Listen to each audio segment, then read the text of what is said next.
watching News 10 ABC in the morning, your local news leader.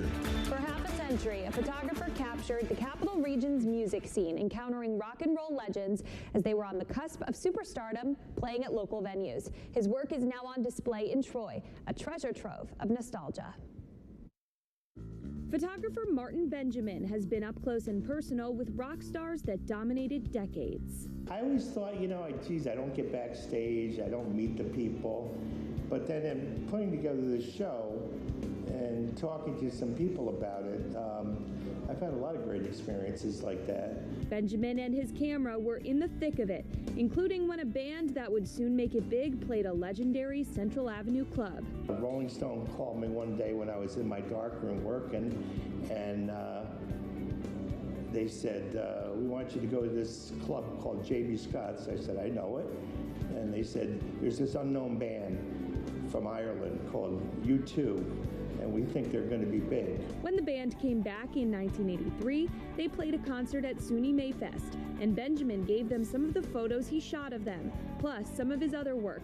And Bono said to him, this is exactly what U2 hopes to achieve someday in our music, but you have it right here. And I was like, thank you. His work is now on display at J. Gernon Picture Framing and Fine Art in Troy, showcasing his photographs that can also be found in his book called Rock Shots, 50 Years of Photographing Rock and Roll Music. Benjamin, a longtime Union College professor, has many stories to tell about his days photographing musicians at venues like SPAC, MVP Arena, formerly known as the Nick, or the Pepsi back then too. His journey goes back to his days taking photography classes at UAlbany.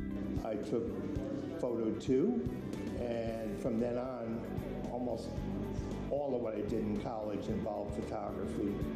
And it was a time when you could do that because there were a lot of student demonstrations. With an affinity for capturing counterculture on film, a career shooting rock stars was eventually born. He started doing it on his own, buying tickets to concerts and bringing, or sometimes sneaking, his camera in, like at Bob Dylan's gospel tour stop at the Palace Theater in Albany. He brought a print of it to the show the next night and tracked Dylan down. He said, well, I gotta leave now. I said, okay, well, I got this picture. I said, I know there were no pictures allowed, but I snuck a picture and I pulled out a 11 by 14 print of this, and he said, oh, this is a great picture. I love this picture.